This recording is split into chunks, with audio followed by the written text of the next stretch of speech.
আবার অঘটন ঘটায় দিবে। আমরা তো উড়ে এসে জুড়ে বসিনি। আমরা আপনার নির্বাচন করেছি, সেই নির্বাচনে 300টা আসনের মধ্যে 213টা আসন আমরা পাইছি, 2/3 মেজরিটি, তাই না? সুতরাং আমাদেরকে ধমক দিয়ে লাভ নেই।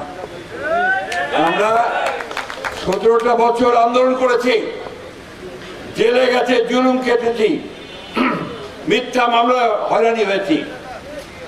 আমাদের মানুষেরা গ্রামে গঞ্জে ধান খেতে লুকিয়েছিল, পালিয়েছিল, শীতের দিনে আম গাছের উপরে, গাছের উপরে দিন কাটিয়েছে, তাই না? আমাদের ঠাকুরগাঁতে 13 জন শহীদ হয়েছে। 24শে জুলাই 5ই আগস্ট এই সময়টাতে আমাদের অসংখ্য ছেলে মেয়ে এখানে আপনার শহীদ হয়েছে, আহত হয়েছে।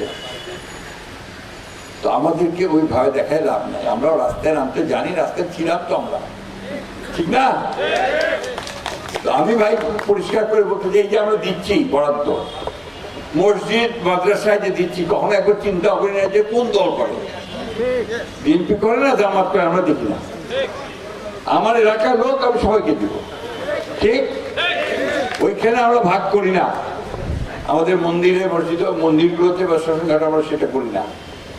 দুঃখজনক ভাবে এই দলটা ধর্মভিত্তিক রাজনীতি করতেছে, মানুষকে ভুল বুঝাচ্ছে, বিভিন্ন ভাবে মানুষকে ভুল বুঝায়, তারা একটা সমস্যা তৈরি করতে চায়। এইভাবে দেশ আগাইতে পারে না। দেশকে আগাইতে হলে ফিরে এসেছে স্বাভাবিকভাবে যেতে হবে।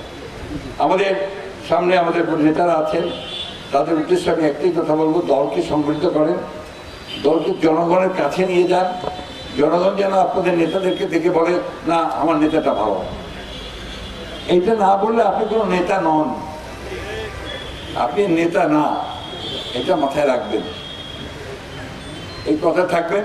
আমার একটা পরিষ্কার কথা বলি, আমি নিজেকে বলতেছি, যে কোনো অনিয়ম এই উন্নয়ন কর্মকাণ্ডের মধ্যে দেখা যায়, তার জন্য কিন্তু আপনার আইনগত ব্যবস্থা না হবে, এভাবে কোনো ক্ষমা করা হবে না, যেই হোক।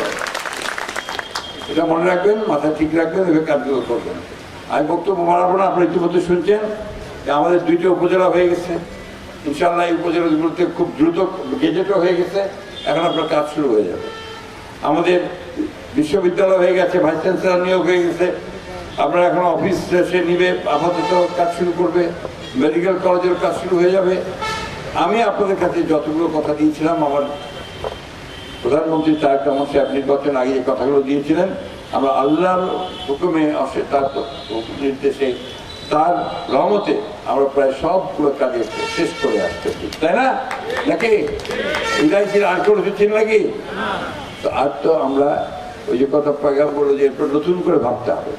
তো নতুন করে ভেবে আমরা এটাই করতে চাই যে আমাদের এলাকাতে আয়ের বৃদ্ধি করতে হবে।